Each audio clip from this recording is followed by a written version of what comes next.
Do you Hello. think? Oh, look out. Do you think we should start the episodes with morning? Ding. Yeah, no, cut you out. But do you think we should just start the episodes with that? Because I feel like Yeah.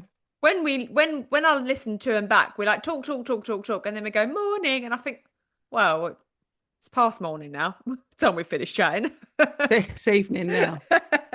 Yeah, I think we should. We start the episodes with morning because that sounds like the right place to start, doesn't it? Morning. Morning. Oh, morning, morning. Morning, everybody. Um, if my throat sounds somewhat husky today, it's just so exhausted from talking all the time. I know. I'm I not know. I'm not sick or anything. It's just well fed up of keep being used. Yeah. I think So I think the expression burning the candle at both ends has yeah, never been more apt than it is for us right now. I know. I know, but Oh. we love it nonetheless. Yeah. We've had some wonderful, wonderful feedback. We've got some shout outs to do. So we might as well just do them now. All right, do it now. So Shout out. shout out. We want to we've got some new subscribers that have joined the Blamily. So we want to say a massive thank you to Sharon. Thank you, Sharon, Sharon. thank you, Sharon. Sharon has joined the Blamily and she now has access to, is it like nearly 50 Oh, it's additional episodes? many, It's many, so many. many. And the So case many. files, like what you should know about when you subscribe, like the lovely Sharon has, you get so much for that like £3 a month or whatever it is, Yeah. like £3 something a month. You get so much for that.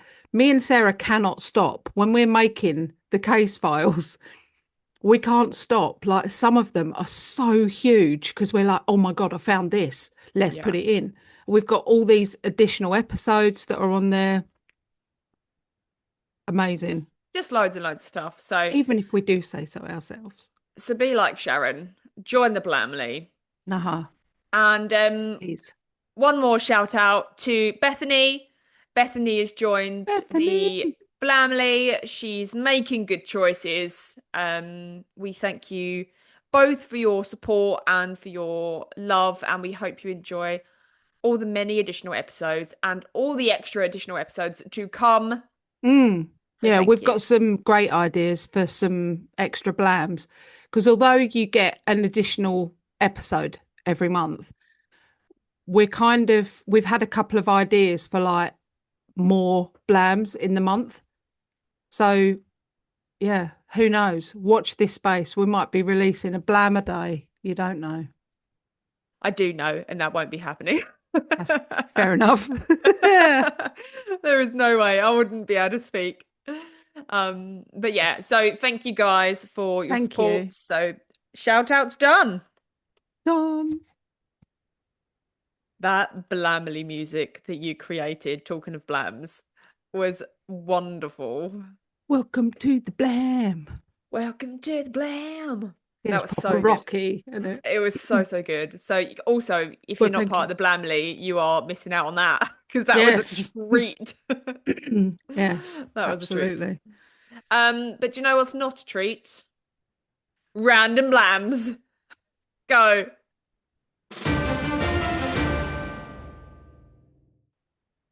My random blam is just a very easy, very weird one, and it's just that the word dreamt, like it sounds like it's got all sorts of letters at the end, doesn't it? Dreamt. It sounds Hmm. like there's all sorts of MPT, but it's actually obviously ends in MT. And it is the only word in the English dictionary that ends in MT. I'm pretty sure we've done this random blam, you No, we know. haven't. We No, we haven't. have. I think I did it. Did you? Ah, well, I'll give you another one then. All right. An ostrich's eye is Yeah. bigger than its brain. Oh, ostriches have got tiny eyes as well, haven't they? They do, yeah. They're tiny little raisin eyes, aren't they? No, they're bigger than that. Oh, I'm pretty sure that. All right, grape eyes. Yeah. Well, then got tiny raisin brains then. Raisin brains, yeah. Same, babes. Same. Same, yeah. We get it. Yeah. Um, my random blam is going to be positive pickle. I've chosen a pickle at random. Here he is. So, oh, this is a great one.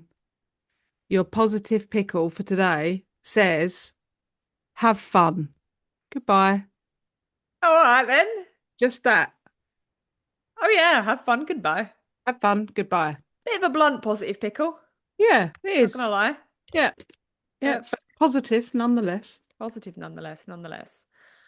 So, Random blabs. we Done. we are done, yes.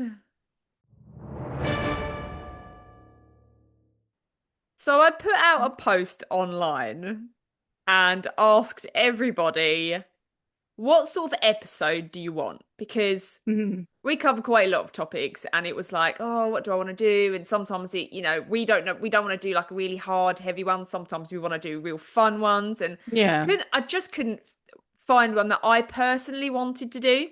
Hmm. So I put a little shout out to everybody and said, what do you want to listen to? And most people said true crime or completely unexpected, something Hmm. unexpected. Yeah. So I have found an episode that tickles both fancies. Oh, I like having my Yeah. fancy tickled. Oh dear. Oh dear. Well, if everybody else likes their fancies tickled, then give this I episode a do. listen to. I do believe you are blushing, Miss No, Harvey. You are. no. You Right, are. where's my crime con fan? I got mine here. Oh Oh, dear, it's this 9:35. We're talking about having our fancies tickled. Come on, man. not as saucy as your blam I that we've know. that was so saucy. That was real saucy, that one. Yeah. That was all sorts of ghost porn. So Yeah. So if you fancy a really good tickling, listen to the last blam. stop it. All right, Oh, well, should we crack on with the episode or do you have anything you want to add? no, let's crack on. All right.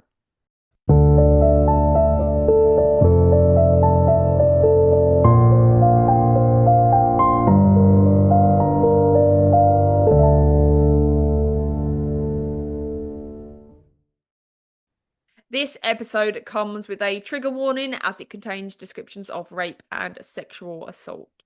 Oh, Candice Fonagy grew up in a very small town in Kipling in I'm going to say this wrong every single time. Saskatchewan. Saskatchewan in Oh, Canada. that's. And fun fact, people from Saskatchewan are called Saskatchewanians. I love that. Oh, mate, I'd Yeah. love to live there just for that. Yeah. And they all speak really there was when I was watching interviews, there was a lot of in the interviews. What's that? There's a lot of... You're gonna upset all the Canadians. No, it was wonderful to listen to. It was great. I loved listening to him. It's a wonderful addition to the end of a sentence. I'd love to live in Canada. I know we've always said we'd love to live in Canada, Amazing. but this small town is called Kipling, and it's a very small town. It is a like rural farming town, and it is so small that the livestock outnumber the people that live there. Love that. Yeah, it's a town of about 1,000 residents, so probably more when the episode is released. But from when the that crime took place, there was about 1,000 residents, and obviously they all knew each other. They all knew each other's business, Hmm. and there is very little crime that tends to happen there. Just petty crimes, really. It's a very safe, quiet town. On the night of the 31st of October, 1992, Halloween, when children were out knocking on doors, expecting a bag full of sweets, 23-year-old Candice Fonagy, a single mother with a slight reputation for being a bit of a party girl, was at work at the local gas station having a very heated argument with her then boyfriend, Danny. It ended with Candice storming out of work. She jumped into her car, completely full of rage, full of anger, and she needed to vent and diffuse. So she headed to where her friend worked at the local hospital, the Kipling Memorial Union Hospital. However, when she got there, her friend wasn't there. Candice was irate. She was hysterical. She was angry, shouting that she was going to kill Danny. Like just in that moment of anger, she's like, "Oh, I'm going to kill him." Mm. So the nurse, that was on at that time told Candice to go. She said, "I think you need to see the doctor and perhaps get a sedative to calm down." Calm your tits. The doctor on call that night was Dr. John Schneeberger, a South African born man in his 30s. He'd received his medical degree in Stellenbosch University and in 1987 had moved to Canada, where he then resided in Kipling and worked at the hospital. John was married to Lisa Dillman, and with the marriage, he had inherited two stepchildren, two stepdaughters, and had also had two daughters of his own with Lisa. He was a very well-respected man in the community, an upstanding citizen, a doctor that many of the residents had come into contact with at some point, and Candice was no different. Dr. John Schneeberger was her primary physician and had actually delivered her baby. He had treated her more than 20 times. So he's called into the hospital, and upon seeing Candice, he agreed that she would benefit from a sedative. She was calmer than she had been upon entering the hospital at first, but she was still angry and still sort of saying to Dr. Schneeberger that she had a desire to kill Danny. And like I said, it was a very empty threat, just coming Mm. from a place of anger. But nonetheless, he took Candice into the exam room to give her a sedative. And now this isn't really common practice in the UK. I'm not sure if it is in America or Canada, that sedatives are given just to people when they're quite upset. Mm. But I'm assuming it's normally a pill that they would just swallow. And I think that's what Candice was expecting as well. Just a couple of pills plopped into her hand and a glass of water to take them, like a Xanax or something Mm. like that, just to calm her down. So when Dr. Schneeberger started preparing a syringe full of liquid, she was a little bit confused. But he was a long-time physician. If she trusted him with the birth of her baby, she trusted him to be competent enough to administer the sedative. Almost immediately, Candice's body went numb. She lost all control over her muscles and fell face down onto the bed. It was as though her muscles just weren't present. She couldn't move. Her eyes remained open, unblinking. Her screams of sheer terror came out, gurgled and muffled. In amongst the fear that she felt, Candice felt pressure behind her. Someone was taking down her trousers and pushing aside her underwear. Although her body was numb and she couldn't feel any pain, she could feel pressure. She likened the sensation to when you have a tooth out at the dentist.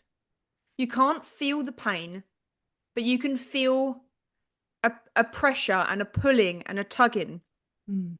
Without being able to see behind her or move or scream for help, Candice was unable to stop Dr. Schneeberger from raping her before she eventually passed out. When she woke up, she was unsure of how long she'd been out for. Her clothes were all on as they should be. There was no one else in the room. And she vaguely remembered being raped, but it was as if it was a distant dream, almost like she wasn't sure if it had happened or not. Her brain was foggy and confused, but Candy still had the presence of mind to take off her underwear. It was wet, and that was all the confirmation she needed that she hadn't imagined it.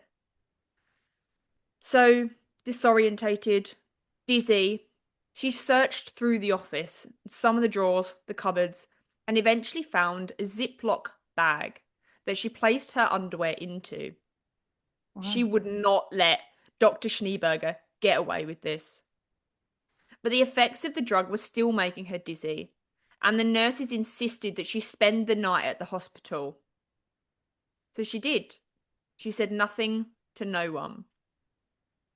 The next day, with a clearer head, she confronted Dr. Schneeberger. She asked him, "What the hell was that sedative?" His reply confirmed what she already knew. He said, "Why? Did it give you wild dreams?" Oh. A guilty man trying to cover his actions. In that moment, she knew she had done the right thing by preserving her underwear. No one would believe her word. A woman that had needed a sedative after an argument with her boyfriend over the word of an esteemed, trusted local physician. When she left the hospital, she drove 2 hours to a town called Regina, the most local rape clinic. Despite the trauma of having to undergo a rape test, Candice knew she was doing the right thing. Knew that he needed to be held accountable so that he could never do that again to anyone else. The rape test confirmed the presence of semen in her underwear, on her jeans, and on the vaginal swab. Although she had known the truth, there had still been some part of her that thought perhaps she had just imagined it. Mm. Perhaps it had been a side effect of the sedative, like Dr. Schneeberger had said. A blood test was also conducted and found the presence of the sedative, and it was a drug called Versed. Now, Versed is a fast-acting benzodiazepine, and it is used predominantly during a surgical setting, either for the surgery itself or for like a diagnostic treatment, like a biopsy or an endoscopy. It's a form of anesthetic that induces muscle relaxation and memory loss. It is fast acting and short term. And while it classes as a sedative, it generally isn't used for your average run of the mill and need to calm down type of Mm. situation. So, armed with this information and proof of the rape, Candice formally reported Dr. Schneeberger to police for the rape. The small town had never seen a scandal like it. It was on everyone's lips, all anyone could talk about. A doctor that they all knew, trusted, and respected. The charming medical professional that had helped raise funds so that the town could get a public swimming pool. The man that had saved lives and brought lives into the world. Accused of something so heinous. Of course it wasn't true. Good men don't do bad things. But single mothers that like to party? Well, she was obviously had an infatuation with the doctor. Why Mm. wouldn't she? He was quite handsome after all. But he was married and he'd rebucked her advances. A scorned woman, out for revenge. Or a woman, working in a mediocre job at the gas station, trying to support her family. Did she perhaps want some sort of financial settlement from the doctor? The police took the allegation seriously from the start. They gathered the evidence, they interviewed the nurses at the hospital, they interviewed Dr. Schneeberger. Obviously, Dr. Schneeberger denied the accusations, but he was on Candice's side. He was quite sympathetic towards her, and he fully admitted that he gave Candice the injection of Versed to calm her nerves because she was hysterical. And he said that the drug sometimes cause hallucinations, and that these hallucinations had been noted by other medical professionals to sometimes be erotic by nature.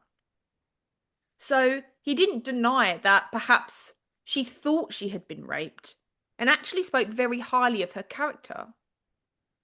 The nurses at the hospital at the time said that they hadn't seen or heard anything, and that Candice hadn't said anything to them at the time, even though she had stayed overnight after the alleged rape.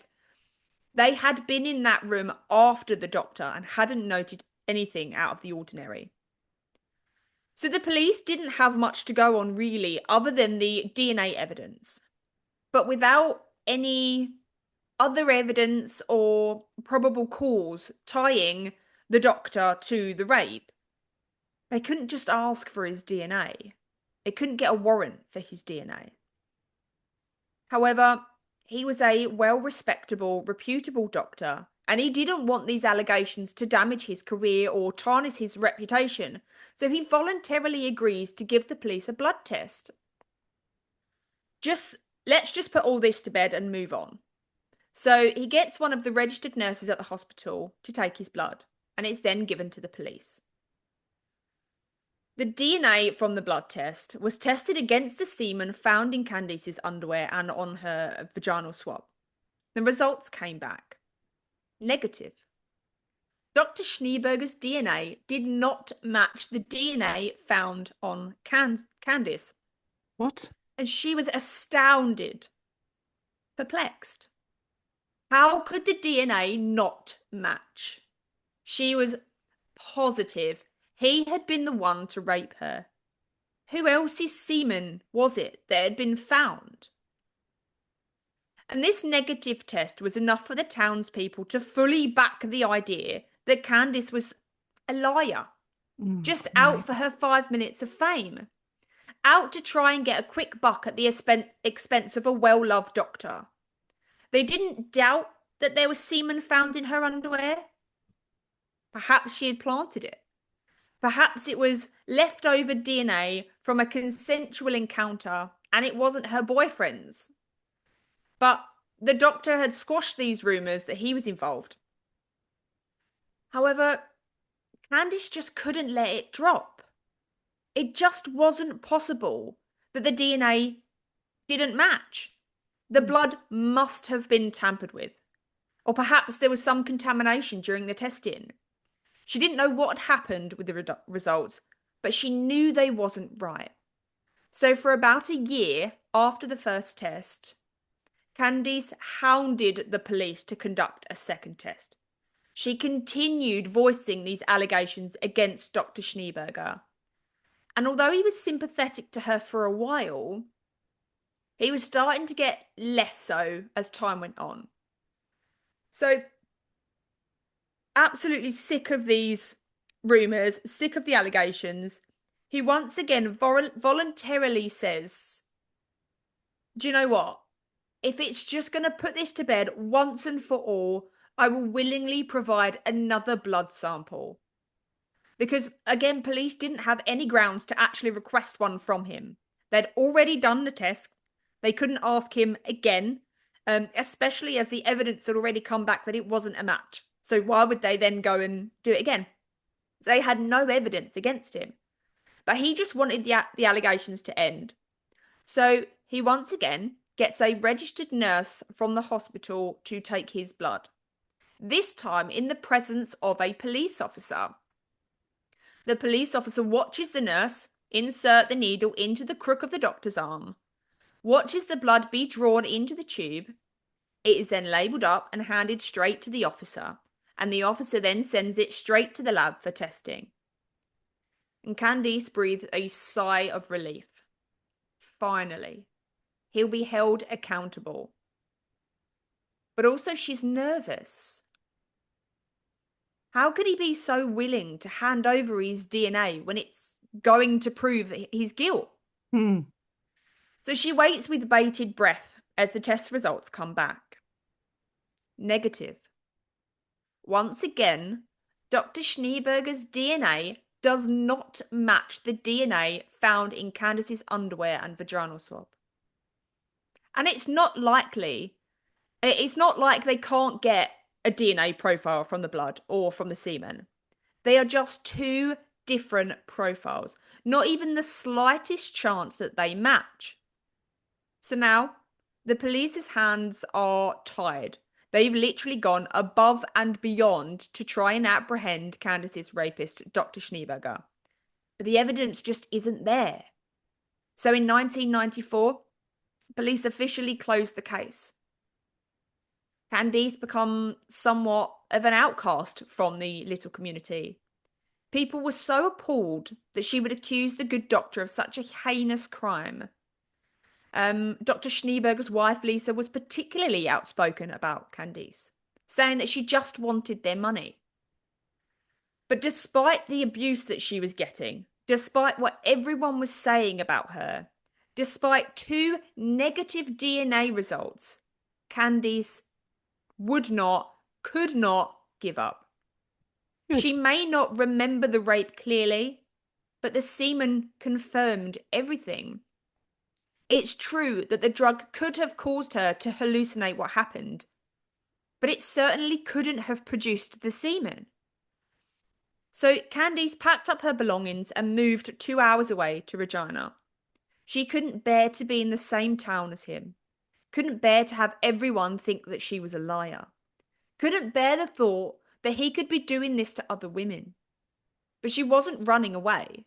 She wasn't forgetting about what happened to her.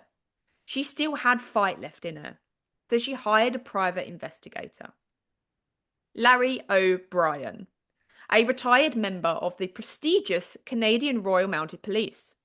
Nice. And he believed Candice straight away, and he made it a personal mission to gather Dr. Schneeberger's DNA by any means necessary.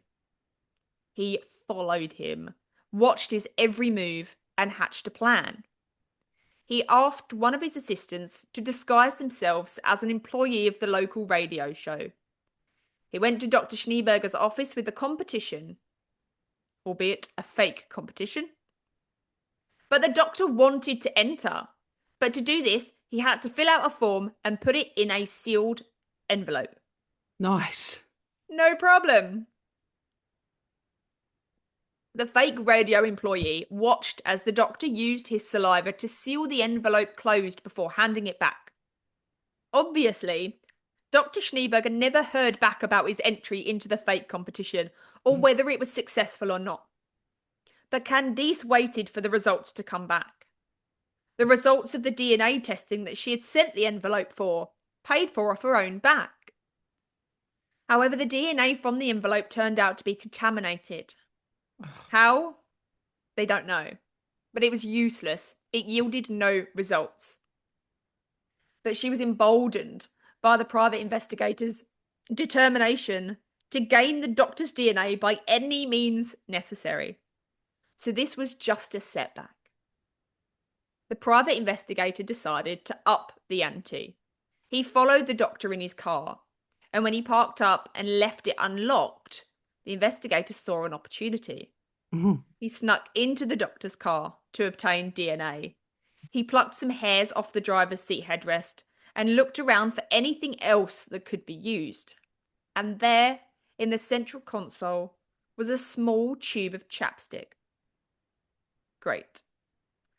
Even the smallest amount of skin cells contain enough DNA for testing. Candice borrowed some money from her parents, who had supported her from the very first day, and the items were sent for testing. Their hair strands were untestable. They didn't contain the root and therefore contained no DNA. There was nothing to be extracted. However, the chapstick was perfect. DNA was extracted and tested against the seminal evidence. 2 weeks later, the 4th test came back. An astounding match against the semen, but a negative match to all of the blood samples taken from Dr. Schneeberger. How could that be possible?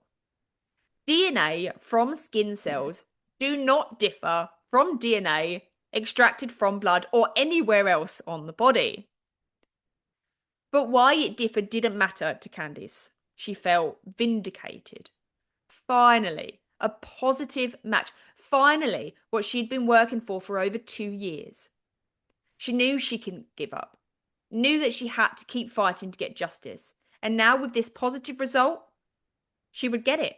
And Dr. Schneeberger will finally be held accountable for raping her. But there was a small problem with this. Firstly, there was no way to prove that the DNA from the chapstick was the doctor's. Secondly, the evidence was obtained very illegally Hmm. and couldn't be used. So even though she brought this positive test to the Royal Canadian Mounted Police, they could do nothing with it. And she told them it was Dr. Schneeberger from the start. They had conducted 2 tests of their own, which had proven to them that it wasn't Dr. Schneeberger. Case closed, job done. I mean, they probably could have looked into whether it was somebody else, I guess, or Think. why he had given her Versed as a drug. They didn't. But Candice had said she was positive it was Dr. Schneeberger. It wasn't anybody else. So 2 negative tests and 1 shady positive test still showed that actually probably wasn't Dr. Schneeberger. Again, small town. It was hard to fart without someone catching wind of it. Yeah. So news of the private investigator got out and it reached the doctor's wife, Lisa. And she had absolutely had it.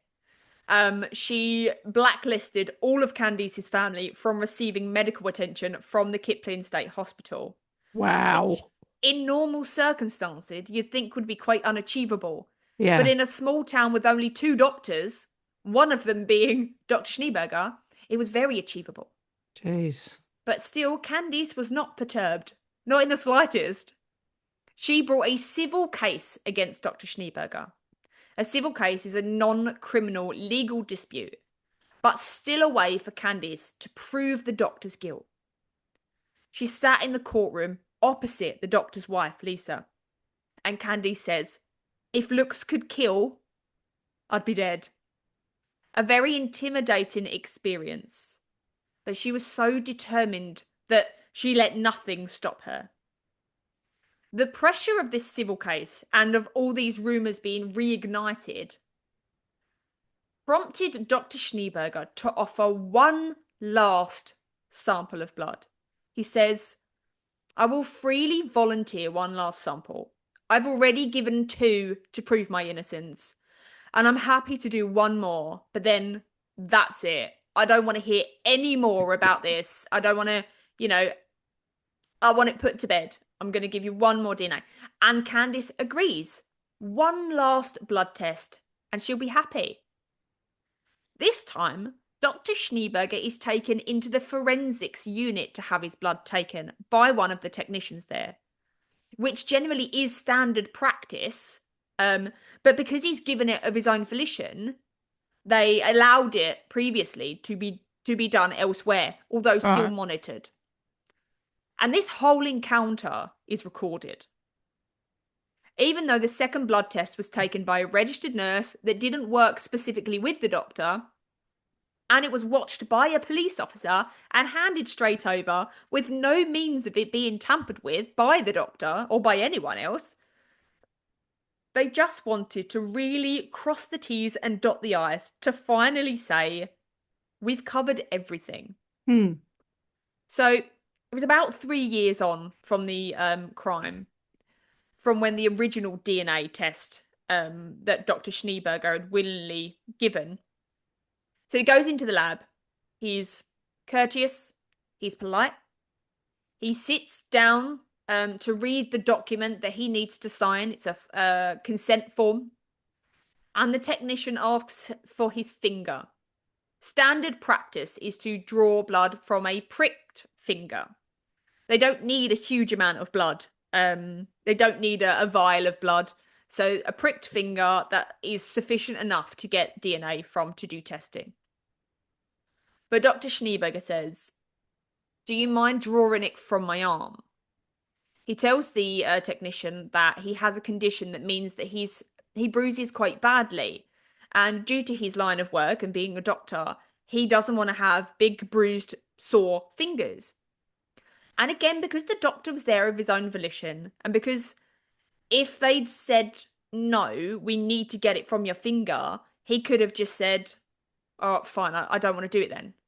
Hmm. So they obliged him and said that they would draw it from his arm. And again, all of this is on video. He rolls up his sleeve to just above the elbow, like we all would, and the technician sets about drawing blood from his vein. From an experienced blood giver, I've had to give many, many blood tests during my treatment. I know firsthand that sometimes when they put the needle in, the blood doesn't always come out. Because if they overshoot the vein, as Mm. in put the needle completely through it, Through it, yeah. the blood won't come out into the tube, but it does result in a lovely bruise. Hmm. And this is what happened to Dr. Schneeberger. Once the needle was placed in, the pathologist attaches the tube which collects the blood, but none comes out. So this can also happen if the tube is it's got a very smart function, and it's got a suction valve that draws the blood into it. Mm. And sometimes that suction bit can be a bit faulty. So the technician asks for a new tube. So she's handed a new tube. She plugs it back into the needle and eventually extracts blood from Dr. Schneeberger's arm. All done. He leaves the room, but the cameras remain on because they need to ensure that the blood is properly labelled and properly handled. And the camera picks up the technician looking at this vial of blood. It's a clear tube with the blood in it. It's got the label on it with his name, all the information that you should have on it. And she Mm. says, it's a little strange in that the blood doesn't really look kind of fresh. Because the blood in the tube was a bit brownish in colour. It's quite viscous, meaning it's a bit thicker than normal and not quite as runny as it should have been. But Right. nevertheless, some people's professional curiosity is lacking. And she'd done her job, she'd taken his blood, and she handed the sample over to the forensics side to be tested. And these are people that handle blood every single day, bear in mind. And the forensics team had the same opinion. The blood didn't look quite right. But nevertheless, they had a job to do. They just needed to extract the DNA. But the sample came back unable to even extract DNA from the blood. It was too degraded to use. Something unheard of with fresh blood that had just been taken from a person's arm. But what could they do? Dr. Schneeberger had done what he said he would do. He had given one last blood test to prove his innocence. It's not his fault they couldn't extract DNA. That one last blood test meant he wouldn't be willing to hand over any more and the case needed to be dropped. Candice had agreed after all. She was furious, though. Her Mm. one last chance to prove the doctor had raped her and was a criminal. If the pathologist had seen the blood wasn't of good quality, why didn't she just do another blood test? But there was now nothing else that she could do. April 25th, 1997, nearly 5 years on, the police get a call from a concerned mother. She told the police that her 13-year-old daughter, sources differ on the age here, some say 13, some say 15, but I do believe it's 13 that is accurate. Her 13-year-old daughter had confided in her that she believed her stepfather was coming into her room at night and raping her. The caller's name? Lisa Dillman. The stepfather, her husband and father of two other children, Dr. John Schneeberger. No. Lisa's daughter had found an opened condom wrapping in her bedroom one evening and used this as evidence to confirm her own suspicion. She believed that her stepfather, John Schneeberger, was drugging her and then raping her. And Lisa immediately believed her daughter, despite the Good. fact that for 5 years she disbelieved Candice after her accusation. Lisa found in her husband's home office, a box full of different drugs, vials of sedatives, including Versed, loads of needles and tons of condoms. So she reported it to the police immediately. Right.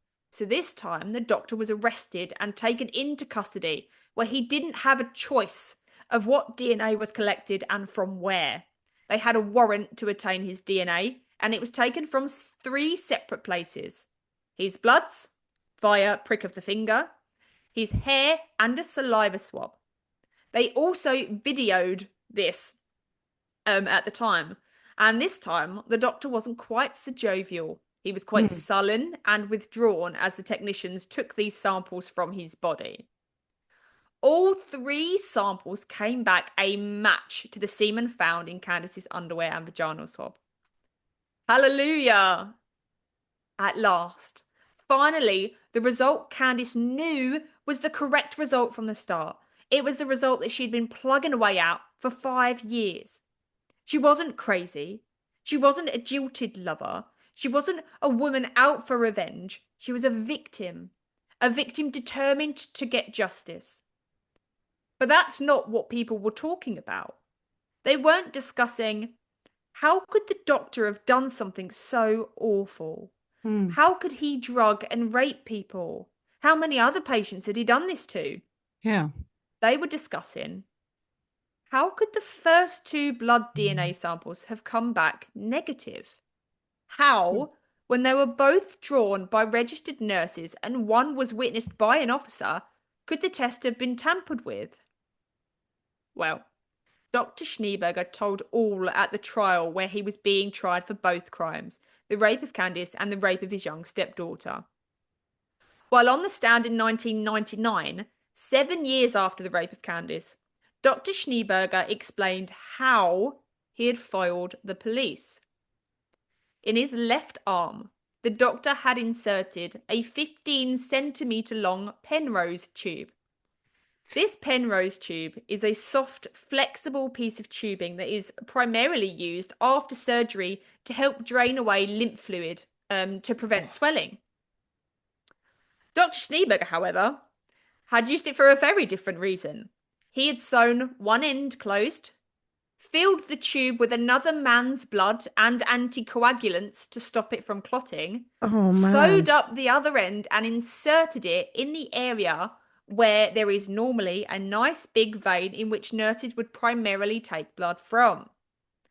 This is why, after a few years when the third blood test was taken, that the blood didn't look fresh and that it was too degraded for DNA testing because it had been in there for years. Oh, that was the same one. Yeah. And Oh.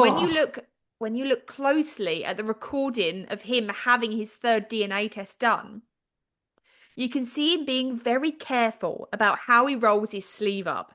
And for just 1 second, his sleeve comes quite a bit higher up than his elbow, and you can see the tube in his arm. And it does almost look like a vein. Like, you know, when people have got really big biceps and you can see their big old large vein visible, Yeah. except that it's quite straight and short. But Mm. by the time the technician comes over to draw his blood, he's got it covered again. But the doctor still maintained his innocence. He Ugh. hadn't done this in order to get away with any crimes. No, he had done it because he knew Candice was going to accuse him of rape. And he knew that Candice had broken into his home and stolen a used condom and then planted his semen. He then inserted the tube of somebody else's blood into his arm as a defense for him. Of course. This defense obviously didn't wash, and he was ultimately found guilty of sexual assault of Candice and his stepdaughter, administering a noxious substance, and of obstruction of justice, and he Mm. received a whopping 6 year prison sentence. 6. Mm-hmm. He was released on parole in 2003 after serving 4 years. That's three Oh. fingers. 4 years. His medical Oh. license was revoked. His Thank wife God. divorced him. He was stripped of his Canadian citizenship and deported back to South Africa. And it looks as though he applied in 2004 for his medical license in South Africa, but Oh. it was withdrawn by him because it seems that news had spread far and wide of his crimes, and he had earned the name Dr. Rape in South Africa. Great. So he took up carpentry and catering instead. Candice is living her best life now. She's married and working in the healthcare setting. And that's the end of the episode. And I hope this fitted Mate, the bill for true crime and unexpected, because when I found this story, it blew my mind.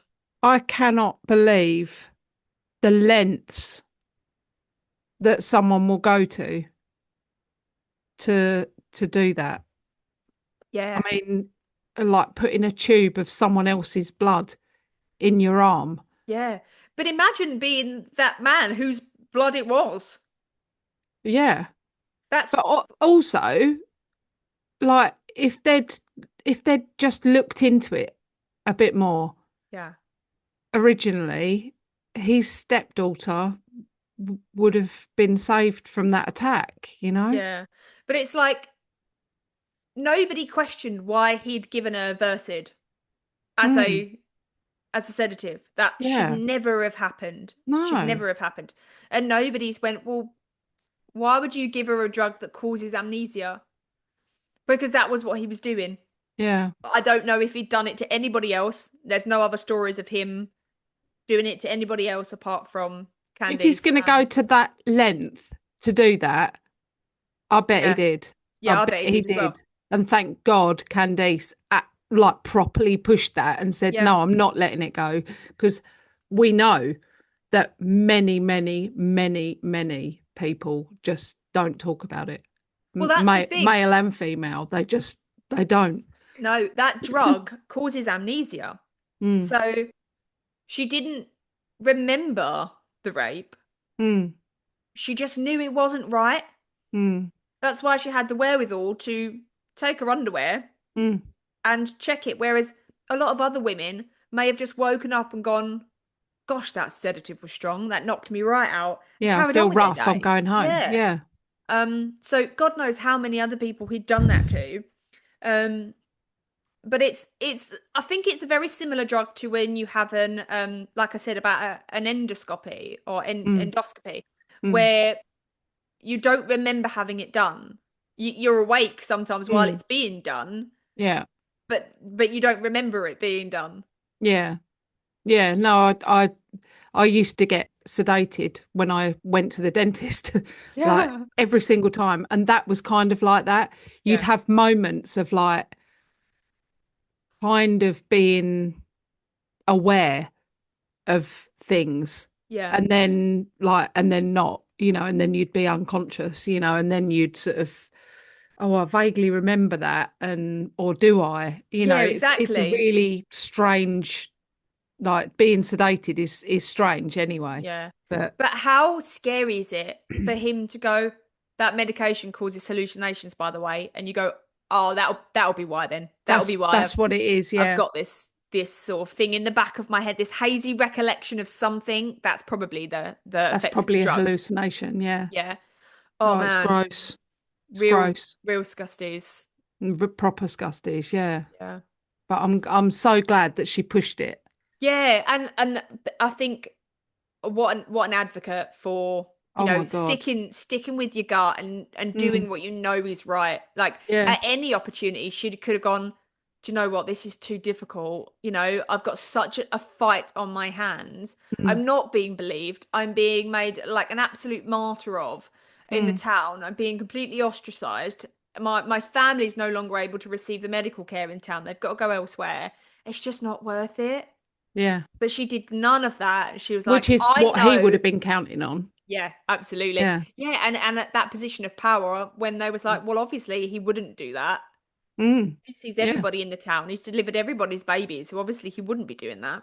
Yeah. Um, but yeah, and I think a lot of people didn't want to believe it either because then they would have the Yeah. realization of my wife goes to see him, or my wife got a sedative from him, or my daughters Yeah. go and see him. So Exactly. they didn't want to admit that actually that could be a possibility.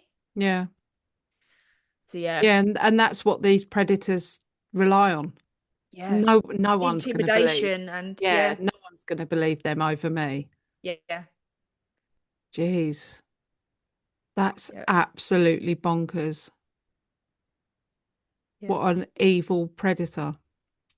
yeah, and the fact that he only served 4 years 4 years Oh, in that's prison is disgusting. diabolical. I'm glad Canada threw him out, but So the reason that he was deported was because he obtained his citizenship in 1993 and lied about the fact that there was this investigation going on with this right. rape. So he'd sort of ticked the box and said no, he's got no legal, no criminal, Mm. things against him.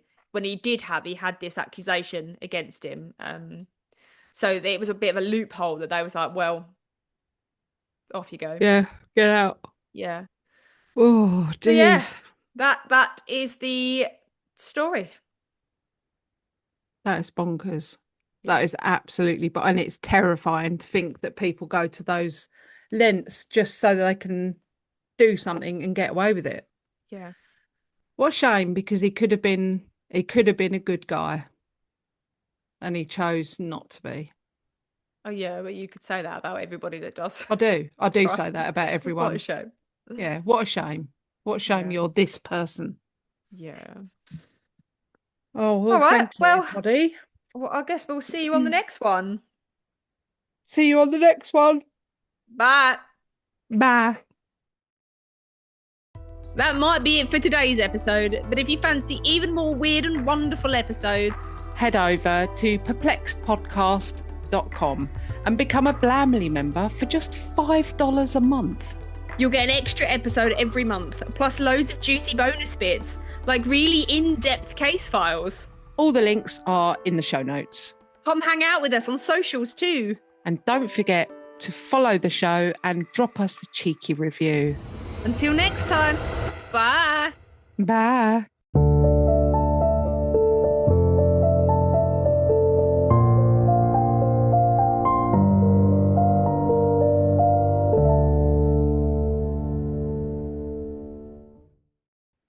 In that moment,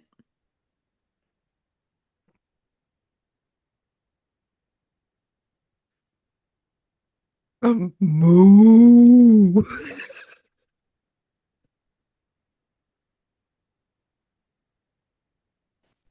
fucking hell, that's how tired I in, am. in that moment, she couldn't believe it. That moment. In this moment.